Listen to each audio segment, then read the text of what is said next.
Persaingan teknologi persenjataan antara India dan Tiongkok kembali mencuri perhatian dunia internasional. Dua rudal andalan dari masing-masing negara kini menjadi bahan perbandingan para analis militer global.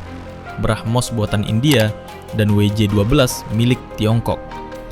Yang menarik, sejumlah media asing justru menilai bahwa BrahMos lebih unggul dalam banyak aspek teknis. Meskipun WJ-12 selama ini digadang-gadang sebagai senjata pamungkas negeri tirai bambu. Perbandingan ini semakin ramai dibicarakan setelah Tiongkok kembali memamerkan kekuatan militernya dalam parade Victory Day, termasuk menampilkan rudal hipersonik terbarunya, WJ-21. Namun sorotan dunia justru kembali mengarah pada pendahulunya, WJ-12, yang disebut-sebut masih belum mampu melampaui kehebatan BrahMos. Secara teknis, WJ-12 memiliki kecepatan maksimum Mach 4 dengan jangkauan 250 hingga 400 km. Rudal ini menggunakan sistem navigasi satelit Beidou yang dipadukan dengan sistem inersia, serta dilengkapi seeker radar aktif. Dari segi daya hancur, WJ-12 bisa membawa hulu ledak konvensional 200 hingga 500 kg. Bahkan diklaim mampu membawa hulu ledak nuklir. Namun BrahMos yang dikembangkan India bersama Rusia kini hadir dengan jangkauan lebih jauh, mencapai 350 km dengan kecepatan Mach 3,5. Menggunakan sistem mesin multitahap berbasis booster roket padat dan ramjet berbahan bakar cair, desain BrahMos dinilai lebih ringan, sederhana, dan dapat diandalkan. Perbedaan mencolok justru terletak pada sistem pemandu. BrahMos dilengkapi kombinasi INS, navigasi satelit, dan radar aktif dengan tingkat akurasi luar biasa.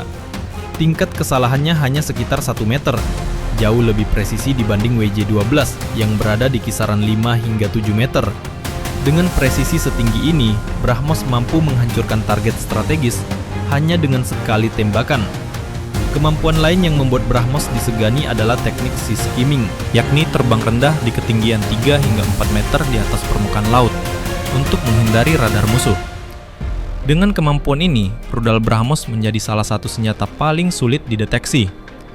Tidak hanya itu, fleksibilitas platform peluncuran membuat BrahMos semakin unggul. Rudal ini bisa ditembakkan dari kapal perang, peluncur darat, kapal selam, bahkan pesawat tempur. India telah sukses mengintegrasikan BrahMos ke jet Sukhoi Su-30 MKI, dan ke depan akan disiapkan pula untuk MiG-29K, HAL Tejas, hingga Dassault Rafale. Sebaliknya, YJ-12 memang kompatibel dengan sejumlah pesawat tempur dan kapal perusak Tiongkok. Namun detail teknisnya masih penuh kerahasiaan. Hal inilah yang membuat banyak pihak meragukan performa sebenarnya. India kini bahkan sedang mengembangkan BrahMos 2, rudal hipersonik dengan target kecepatan Mach 8 dan jangkauan 600 hingga 800 km. Jika proyek ini berhasil, posisi India dalam kompetisi senjata modern bisa menyaingi Amerika Serikat maupun Rusia. Tiongkok juga mengklaim memiliki rudal hipersonik lain, seperti CM-400AKG, yang bahkan sudah diekspor ke Pakistan. Namun sejumlah analis meragukan efektivitasnya, terutama karena keterbatasan teknologi mikroelektronika yang membuat biaya produksi membengkak. Meski YJ-12 unggul pada daya ledak yang lebih besar, media asing menilai BrahMos tetap lebih tangguh dari sisi presisi, fleksibilitas, dan keandalan. Dengan akurasi tinggi, kemampuan sea skimming, serta sistem navigasi canggih, BrahMos kini dianggap sebagai salah satu rudal paling mematikan di dunia.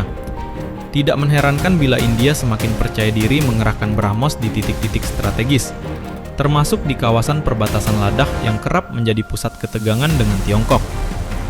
Persaingan rudal antara India dan Tiongkok jelas menjadi bab penting dalam dinamika militer Asia. YJ-12 mungkin terlihat garang dengan hulu ledak besar, namun keraguan terhadap performanya membuatnya tertinggal pamor. Sementara itu BrahMos dengan akurasi nyaris sempurna, kemampuan lintas platform, serta proyek BrahMos 2 yang sedang dikembangkan, diyakini akan memperkuat dominasi India di masa depan. Bagi banyak pengamat, BrahMos bukan hanya sebuah senjata, melainkan simbol kebangkitan teknologi pertahanan India di panggung global.